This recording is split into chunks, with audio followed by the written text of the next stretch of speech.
महत्त्वाची बातमी, ज्यांनी हक्क दिले तेच संविधान बदलायला भाजपला बदलायचं आहे असं आदित्य ठाकरेंनी म्हटलंय। गृहमंत्री पक्ष फोडण्यामध्ये आणि प्रचारात व्यस्त आहेत अशी टीका देवेंद्र फडणवीसांवर आदित्य ठाकरेंनी केली आहे। सलमान खानच्या घरावरील गोळीबारावर आदित्य ठाकरे यांनीही प्रतिक्रिया दिलेली आहे। सोबत बोलण्यासाठी खुद्द आदित्य ठाकरे जे आहे, आपण चेंबूरमध्ये आला, सिद्धार्थ कॉलनीला भेट दिलाय। आज डॉक्टर बाबासाहेब आंबेडकरांची जयंती आहे, काय शुभेच्छा द्या? मला वाटतं शुभेच्छा देण्यापेक्षा आज आशीर्वाद घ्यायला आलेलो आहे। कारण महत्त्वाची गोष्ट म्हणजे आज आपण पाहताय हा देशासाठी सर्वात मोठा क्षण आहे, मोठा दिवस आहे।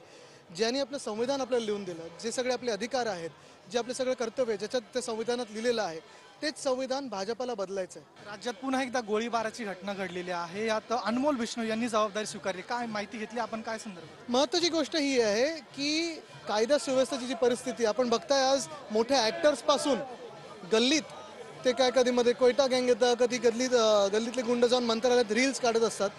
ही परिस्थिती फार वाईट आहे। आज आपण पाहतोय की जे DCM आहेत, ज्यांच्याकडे हे खातं आहे, ते प्रचारात व्यस्त आहेत, पक्ष फोडण्यात व्यस्त आहेत, परिवार फोडण्यात व्यस्त आहेत, पण कुठेही जो एक कायद्याचा एक धमक लागतो तो दिसत नाही आहे। आणि आज भाजपने जाहीरनामा प्रसिद्ध केलेला आहे, ते म्हणताय की आता 2029 पर्यंत आम्ही मोफत राशन देऊ, तसेच 3 कोटी घरं देण्याचं सुद्धा त्यांनी जाहीरनाम्यात म्हटलंय, कसं पाहताय? नाही, चांगलं आहे। चंद्रावर पण घरं बनवावीत, काही आश्वासन द्यावीत।